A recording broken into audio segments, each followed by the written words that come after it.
தவக்காலம் 4ஆம் வாரம் வியாழக்கிழமை. நற்செய்தி வாசகம். யோவான் எழுதிய தூய நற்செய்தியிலிருந்து வாசகம். அதிகாரம் 5, இறை வார்த்தைகள் 31 முதல் 47 வரை.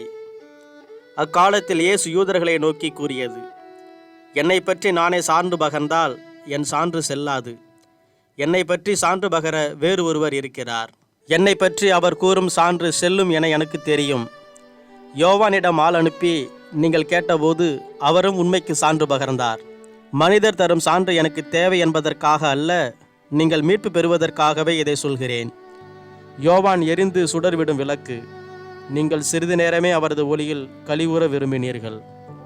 யோவான் பகர்ந்த சான்றை விட மேலான சான்று எனக்கு உண்டு.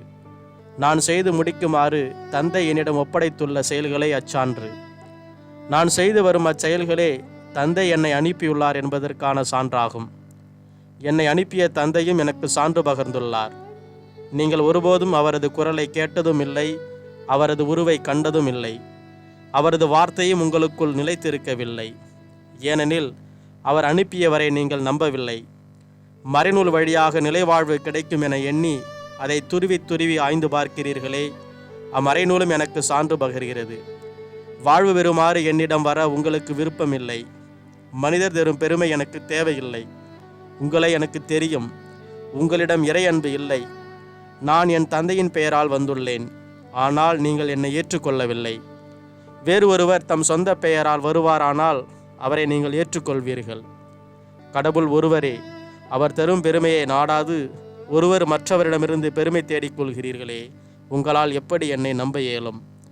தந்தையின் முன்னிலையில் உங்கள் மேல் குற்றம் சுமத்தப் போகிறவன் நான் என நினைக்காதீர்கள்.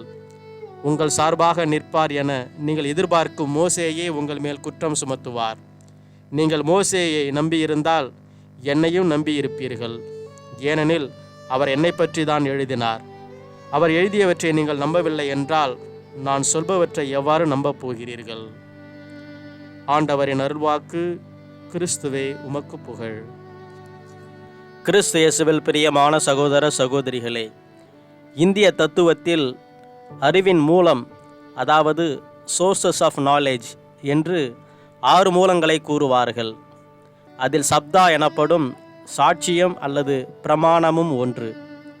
ஒன்றை தெரிந்து கொள்வதற்கு அதை ஏற்கனவே அறிந்த ஒருவர் தரும் சாட்சியம் உதவியாக இருக்கிறது. இந்த சாட்சியத்தை உறுதியான உண்மையான அறிவாக ஏற்றுக்கொள்ளவும் நிபந்தனைகள் உள்ளன.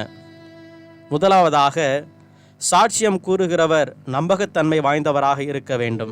உதாரணமாக, திருடனிடமிருந்து உண்மையை எதிர்பார்க்க முடியாது. சில சமயங்களில் வழக்குரைஞர்களிடமிருந்து கூட உண்மையை எதிர்பார்க்க முடியாது. இரண்டாவதாக, சாட்சியம் கூறுகிறவரின் கூறுகிற சாட்சியத்தினை பற்றி அறிவு உண்மையாக இருக்க வேண்டும். உதாரணத்திற்கு, வானியல் அறிஞர் வரப்பு வெட்டுவது எப்படி என்று யோசனை கூற முடியாது. மூன்றாவது, சாட்சியம் கூறுகிறவர் கூறுகிற சாட்சியத்தின் மொழியை அறிந்திருக்க வேண்டும். உதாரணத்திற்கு, ட்ரம்ப் திருவாசகத்திற்கு உரை எழுத முடியாது. மேற்கூறிய 3 நிபந்தனைகளும் பூர்த்தியாகும் பட்சத்தில் கொடுக்கப்படுகிற சாட்சியம் உண்மையானதாகவும் நம்பகத்தன்மை உடையதாகவும் அறிவின் ஆதாரமாகவும் மாறுகிறது. எனவேதான் யூதர்கள் ஒருவர் தருகிற சாட்சியத்தை நம்புவதில்லை, 2 அல்லது 3 வாக்குமூலத்தையே நம்புவர். இயேசு தான் யார் என்கிற தன்னிலை விளக்கத்திற்கு தன்னையே சாட்சியாக ஏற்க முடியாது என்று உணர்ந்திருந்ததால் திருமுழுக்கு யோவானை மேற்கோள் காட்டுகிறார். மேலும் தந்தை கடவுளும் தனக்கு சான்று பகர்வதாக கூறுகிறார். அதுபோக யூதர்கள் நம்புகிற மோசேவும் தன்னை பற்றியே எழுதியதாக கூறுகிறார். ஆக மோசேவும் திருமுழுக்கு யோவானும் தந்தை கடவுளும் இயேசுவுக்கு சான்று பகர்கின்றனர். மேற்கூறியபடி சாட்சியம் கூறுகிறவரின் நம்பகத்தன்மை, கூறப்படுகிற சாட்சியத்தின் நம்பகத்தன்மை, கூறப்படுகிற சாட்சியத்தின் மொழி ஆகிய இம்மூன்றிலும் ஆகச்சிறந்த தகுதியை மேற்சொன்ன 3 பெறுகின்றனர். இவ்வாறு இயேசு தர்க்கமாக தன்னை நிரூபித்தும் யூதர்கள் அவரை நம்பவில்லை. நாம் எப்படி?